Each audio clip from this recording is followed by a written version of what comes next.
예, 안녕하십니까. 자, 오늘은 적천수를 강의하는 날입니다.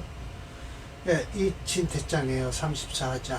예, 이게 이제 감리장, 그 다음에 진태장, 이렇게 나오죠. 감리라는 것은 물과 불이에요. 그리고 저 밑에 가면 제가 이제 주역으로 8쾌를 설명을 드릴게요. 진태는 뭐예요? 예, 이거는 봄이고, 이건 목이고요. 이건 금이에요. 그러니까 동쪽과 서쪽이죠. 뭐예요? 저 감리는 북쪽과 남쪽을 얘기하는 거예요. 예, 그래서 34장 진태. 예, 여기서 또 새로운 이론이 또 하나 임철조 선생님께서 만들어내세요. 그러고 보면 적천수를 가지고 기존에 있던 이론이 아닌 거를 추려서 해도 얼마든지 박사 논문 하나를 만들겠더라고요. 예, 참 좋으신 참 이론을 갖고 계세요.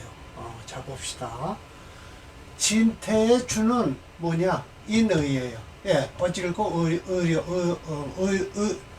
의로운 것이죠. 진이 동방이니까 인이고요. 태는 서쪽이니까 금이니까 의이죠. 그 기운이 진기인데 그 기세가 불량립. 둘이 똑같이 쓸 수는 없어요. 그 이유, 근극목을 하잖아요. 예, 그러나, 라고 하면서, 서로가 이루는 자가 있다. 성자존이라고 해서, 이룰 수가 있다는 거예요. 예, 자, 그러면서, 유백원 주가 참 깁니다. 너무 그 긴 건 빼고요. 오늘, 임시주에도 참 많은 소리가 나와요. 이제 주역을 가지고 설명을 하고 계시고요. 주역에서는 제가 이 밑에다 주역 8쾌를 설명해 놨으니 그때 가서 배드리도록 하고요. 자, 진은 양이라. 예. 목은 양이죠. 예. 동쪽은 양이에요. 선천지위 제 800이다 라고 해서 이 800이 뭔고 했더니 제가 또 저기서 대하나사전을 찾아봤더니 800 하고 찾아봤어요. 그랬더니 구성이 하나로 토성인데 방위는 동북방향이다 라고 되어 있습니다. 음은 진실로 음이지만 이라고 해석해야 돼요. 이 말리을 이자는 우리가 잘 알아서 해석만 하면 돼요.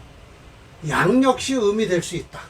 예, 그리고 태는 음인데 선천지위 제4연이다 라고 했어요. 록인가요? 연인가요? 연이죠. 예, 실사변이니까요. 자, 그러니 이 사연이 뭔고 하고 또 봤어요. 예, 저 대하나사전에서 찾아봤더니 음양가에서는요, 구성의 하나인 목성을 이룬다 라고 했는데 이 목성이 곧 어딘지는 어디가 아니라 세성을 말하죠. 세성. 이게 12년마다 한 번씩 지구를 한 바퀴 돈다고 해서 세성이라고 그러는 거예요. 예, 12년마다 세성이라고 그랬죠. 지구를 한 바퀴 도는 게 아니라 태양을 한 바퀴 돌아요. 12년도 걸려요. 목성이 참 멉니다. 지구는 1년에 한 번 태양을 돌죠. 예. 자, 그래서 여탄 사연이라는 거예요. 음양은 확실하게 음인데 음이면서도 역시 양이 될 수 있다. 여기 요것과 아주 대꾸가 되는 거예요. 음은 진실로 음인데 양 역시 음이 될 수 있고요. 양은 진실로 양인데 역시 양이 될 수 있다라는 거예요. 진은 위 장남이다라고 했어요. 요 밑에 가면 제가 설명드릴게요. 진쾌는 장남이에요. 이 진은 어디서 생겨요? 지진이라고 해서 땅에서 울리잖아요. 그러나 그 땅에서 울린다고 해서 땅 자체에서 울리는 게 아니라 여기서 바로 이 얘기를 해요. 뇌종지기다 라고 해서 우레를 따라서 땅이 일어나는 것이다 라는 거예요. 예. 옛날엔 그렇게 생각한 거예요. 예. 뇌가 쳐서 지진이 일어난다 라고 생각했던 거예요. 그러나 요즘은 그렇지 않죠. 예, 저 지구 아래에 있는 그 지대, 지층지대에서 충돌이 일어나서 지진이 일어나는 것이죠. 옛날에 이렇게 생각했어요. 뇌가 때려서 땅이 흔들린다라고 생각했죠. 그러나 이 우레라는 것은요, 사실은 쳐야 돼요. 그래야만이 열매가 잘 열고 그래요. 일단 전문 농사를 잘 안 쳐봐서 모르지만, 네, 여튼 우레의 힘도 있다라고만 생각하면 돼요. 일량은 생하기를 어디서부터 생하냐면 곤지초, 이 곤캐에서 처음 생긴다라고 했는데 이것을 조금 설명하기가 제가 어려워요. 곤지초란 곤캐초, 그러면 일량이 곤지초라. 원래 일량은 어디서부터 생기죠? 지뢰복에서부터 생기죠. 지뢰복이라는 것은 밑에서부터 시작합니다. 이 주역은요. 자, 밑을 긋고요. 맞아요. 예. 곤캐서부터 생기는 건 맞아요. 예. 이게 지가 돼요. 예, 요건 뭐예요? 뢰예요. 예. 우레를 했죠? 근데 여기서 지금 일량이 생기고 있잖아요. 이게 언제 생겨요? 계절적으로 동지 때 생겨요. 동지. 곧 오죠. 이제 입동이 지나서 앞으로 이제 한 달 후엔 지뢰복회가 일어납니다. 결국은 땅 속에서는 벌써 일량이 희생한다라고 얘기를 하죠. 그래서 태는 소녀다라고 해서 이게 두 번째 캐입니다. 건캐 다음에 태캐예요. 소녀다. 아버지 옆에 소녀가 있어야 돼요. 작은 딸이. 산택통기다. 이것도 건드리질 않아서 그래요. 산택통기다라는 건 뭐예요? 이건 주역에서 나오는 거예요. 산과 못이 서로 기가 통한다. 고로 삼음은 생어 건지종이다라고 해서 건의 끝이다라고 하는데 이게 뭔고 하니 밑에다가 쓰면은 아마 이렇게 될 거예요. 이게 이제 건캐가 되고요. 건캐에서 삼음이 시작이 된다라고 하시면 아마 이렇게 해서 이렇게 될 거예요. 예, 그러면 이게 택이 되고요. 이게 천이 되는데요. 택천 쾌가 되는데요. 요건 좀 해석하기가 제가 좀 조금은 그래요. 그리고 5번째, 5번째 장남의 작은 소녀예요. 예, 소녀가 맞아요. 천지 성생의 묘함이 있다라는 거예요. 왜? 큰아들 장남, 상대편의 장남과 내 편의 소녀가 만나야지. 만약 장녀와 소남이 만나면 이건 안 된다는 거예요. 안 돼요. 양은 비록 생할지 모르지만 음이 불능성이다. 왜? 늙은 여자니까 생할 수가 없잖아요. 그래서 이건 맞지 않는다. 장녀와 소남은 짝이 될 수 없다. 그러나 중남과 중녀는 만날 수 있겠죠. 시고로 태는 만물 소열이라 만물이 즐거워하는 것이다 하는데 택회가 그렇다는 거예요. 택회가 지제언호라고 해서 이거는 감탄사예요.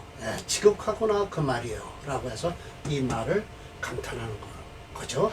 시로 진과 태는 비록 불양립이지만 서로가 이룰 수 있는 그런 뜻이 생긴다는 거예요. 그래서 이건 이제 요렇게 왜 파랗게 해놨냐 하면 요 밑에 제가 설명을 해놨습니다. 지는 양야라 동방석목이다. 이건 거듭해서 나오죠. 갑을인묘가 시야라. 그러면서 화저주의라. 활약하고 비춰주는 게 주로 인이다 라는 거예요. 태는 음야라. 서방석금인데 서방 쪽에 속해서 금인데 경신신이라 숙살주의라. 아주 엄숙하다는 뜻이죠. 그리고 살기가 띠는 게 주로 의다. 의료입니다. 이게 바로 여세부지해서 내가 이걸 연구해보니라고 했으니 징의에는 이게 빠졌겠죠. 진태가 상성하는 이치는 5가지가 있는데 이게 바로 뭐냐? 여기서 또 새로운 게 하나 이론이 나옵니다. 공성윤종 난이다. 그러면서 이것을 목에 대해서 설명을 하고 계세요. 목을 가지고. 참 대단하십니다. 그러면서 춘초의 목은 처음 태어난 거예요, 목이. 그러니까 춘월이죠. 인월. 목는 금견. 목은 어리고 금은 딱딱하다. 그러니 화이공지라. 불로서 공격해야 된다. 중춘지목은 목이 왕하고 금이 쇠하다. 그러니 토로서 이루어져야 된다. 하령지목은 예, 목설금조라. 목도 소리되고 금도 메말랐으니 수로서 윤지해주라. 부드럽게 해주라. 출령지목은 목적 금리하니 토의 종지라. 토로서 따라줘야 된다. 동령목지 겨울에 태어난 나무는 목새 금하나니 화이 난지라. 화로서 따뜻하게 해주라 라는 거예요. 즉 무양립지세인데 두 기운이 서로 설 수는 없다지만 유상성 인의지세가 될 것이다. 서로 도와주면서 살아날 것이다. 만약 내외지설이라고 하면 안이 있고 바깥이 있다 이렇게 뭐 얘기하면 그냥 세왕 상적지에 불과할 것이요, 마땅히 설할 적 설하는 것이 맞고 마땅히 제한즉 제하는 것이 맞다. 비록 그 금목지의 의향으로 얘기를 했지만 반드시 요거 내외지 금목으로만 얘기는 하지 말아라 라는 거예요. 예, 그래서 427번 제가 이 붉은 글씨 가운데 유병안의 원주의 내용도 좀 부정하는 게 있어요. 예, 유병안의 주와 좀 틀린 게 있습니다. 그리고 여기 426 징의는 위와 같이 간단한 내용을 지인태를 설명하긴 했어요. 그러나 천미와 징의의 내용은 크게 차이가 있으나 비교해보면 징의의 내용이 실용적인 것은 차려돼요. 그래서 빨간색 부분은 천미에 없는 부분이다. 해석을 같이 해놨다라는 것이죠. 그래서 이렇게 해놨습니다.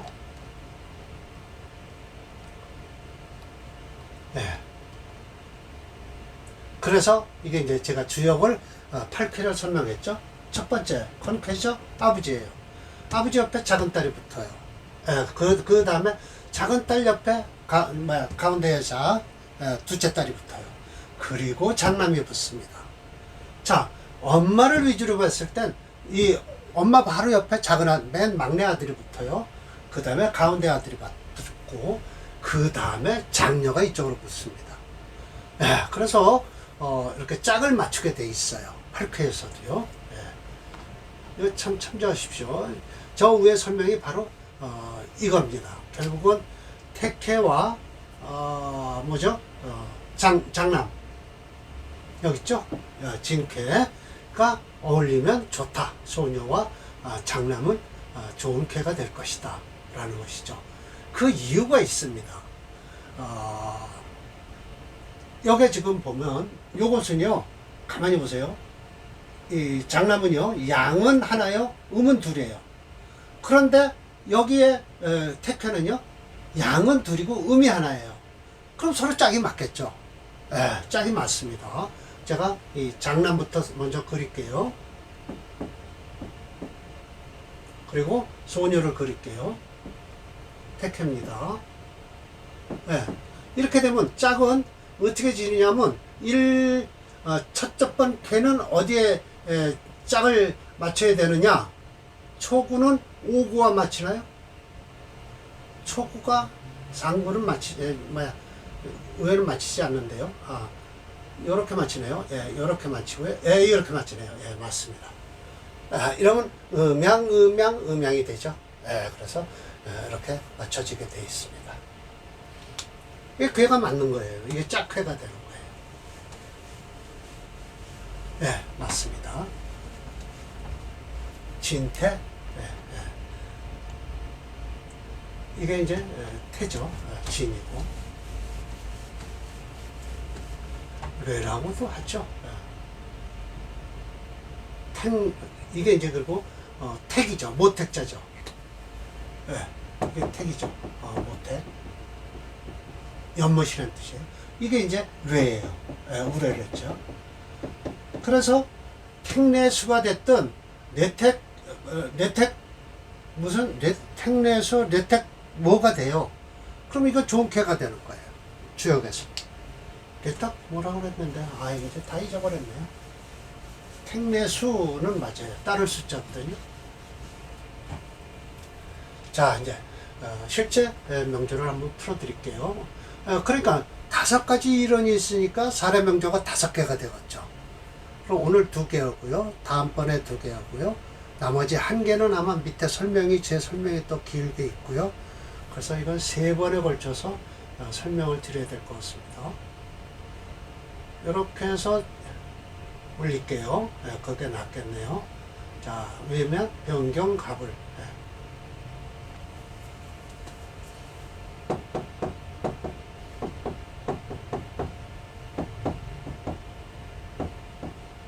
이렇게 되죠.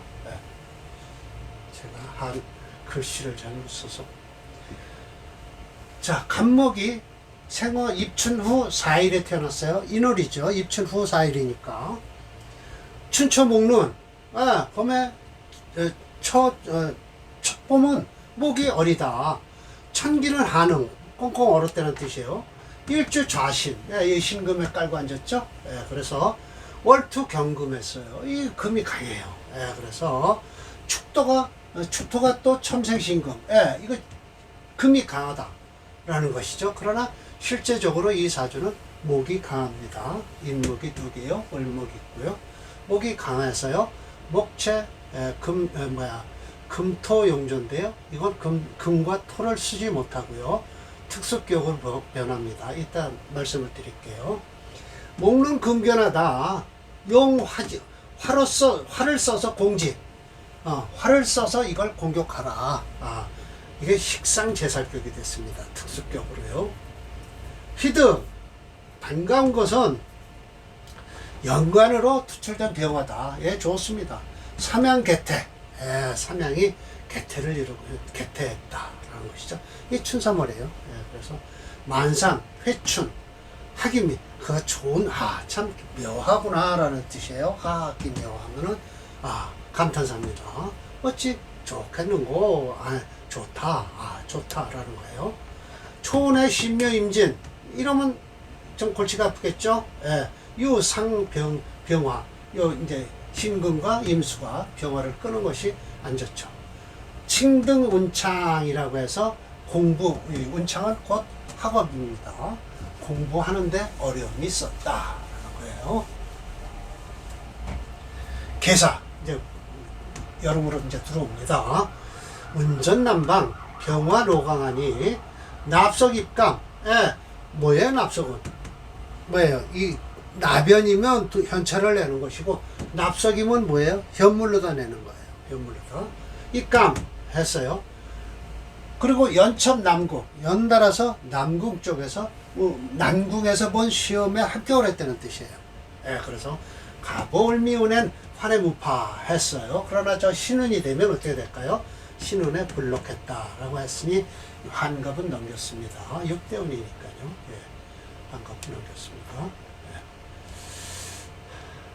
이 부분은 적소유천미 제34장 진태장으로 계절과 일조의 상관관계를 진태, 이치에 맞게 5가지로 나눠서 공성윤종란이라고 철저님이 설명을 하고 있어요. 이건 딴 역학책에는 없는 소리입니다. 이런 것이 선언 얻은 부분이 되죠. 그래서 법명조는 공을 설명한다. 이하 4개의 사례들을 설명하고, 법명조는 월지의 일지가 충을 하고 있어 연지의 인목이 병화의 뿌리가 되어 이 사주를 따뜻하게 하는 동시에 금을 공격하고 있다라는 거예요. 이건 철조 선생이 말씀하신 거고요. 오양책로는요, 목이 4.8, 그리고 금 모양이 4.5예요. 자, 그러면 목책 금토용조를 써야 되나? 이 사주는 프로그램에서 특수격으로 나와요. 왜 그러냐?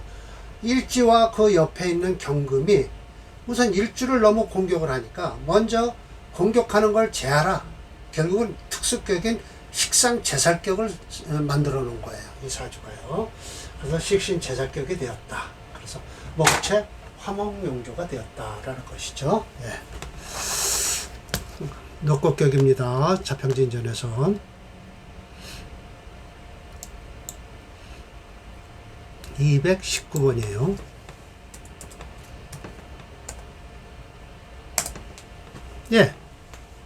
그렇죠. 보세요. 화를 쓴다.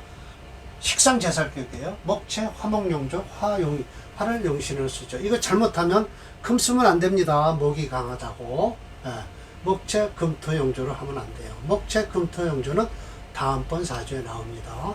지금 여기가 운이 잘 흐르는 사주입니다. 이 신운까지는 좋습니다. 예.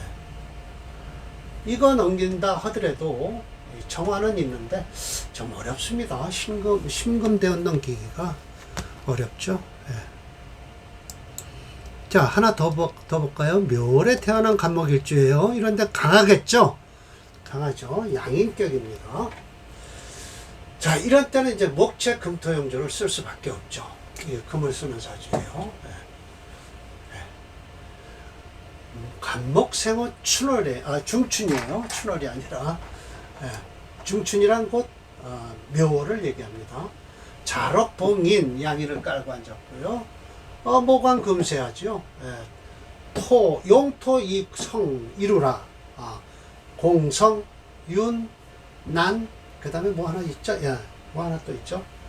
그래서 이루라. 토로서 이루라. 그러면 결국은, 모름지기, 능이 화토. 토를 화해서 생금하는 일이니, 이게 착차입니다. 작자도 되고, 착삭. 이 성진. 깎아내려서 진짜를 이루게 되는 것이다. 어려서 유막. 뭐예요? 어디에요? 그 유막이란 이제 막부에서 빙빙 노는 거죠. 예, 그러나 행리연납 이때는 돈을 낸 거예요. 이익을 얻어서 연납 돈을 내고서요. 개미 운에 출사 편설로 나가게 됩니다. 예. 이 금운에 좋겠죠. 예. 갑신의류에 목이 무군하고 금득지하니 종좌일에서 승지연에서 천주목까지 됐다라고 얘기를 해요. 뭐 벼슬이 중요한 건 아니죠. 이 운이 목체 금토용조라는 것이 중요하죠. 그러니까 결국은 이 사주는 지나치게 강함으로써 금을 쓰고 토를 쓰는 사주다라는 거예요. 금운이 오니까 좋은 거죠. 말년운이 좋았다라는 것이죠. 용신을 금으로 잡아놓으니 이 화운은 그렇게 그냥 그럭저럭 넘어갈 수밖에 없죠. 지지로다 천간으로 금을 깨는 화운이 왔다면 고생을 많이 하는데 지지로 이렇게 화운이 왔을 땐 노는 거예요. 어디서 놀아요? 그래도 놀아도 시장에서 놀지 않고 그러니까 유막, 막부 근처에서 놀게 된 거죠. 운한 점은 시장 가서 놀아요. 예. 이 명조는 두 번째 조건인 중춘지목은 모관금세하니 토의성지라라고 했습니다. 예. 막부에서 배하는 운명이지만 어려서는 그래요. 화대운까지는 막부에서 놀아요. 그러나 돈을 벌긴 벌어요. 왜? 저 용신인 금만 안 주면 돼요. 경술 연지에 있는 경술만 깨트리지 않으면 되죠. 미운에 출사를 하고요. 갑신의료 대운에 좋은 운이 됐습니다. 이런 사주가 목이 8.3이에요. 그래서 목체 금토용조죠. 예, 맞습니다.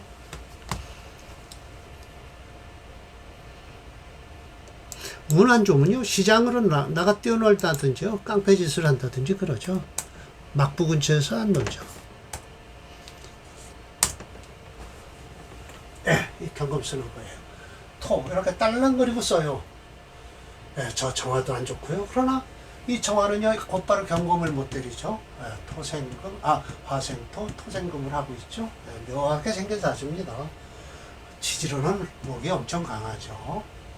지금은 별로 안 좋은데 그래도 이 사주 을목에 들어와서요, 모와 용신 합건은 하지만 합과해도 그렇게 나쁘지 않은 사주입니다. 이 유금이 있기 때문에 이 을목이 힘을 잘 못 씁니다. 그러나 이 병술이 대운이 되면 이 사주는 종명이 되는 사주입니다. 예. 자, 이렇게 해서요, 다음번 사례명조 또 2개를 더 준비할게요. 다음 강의에는요.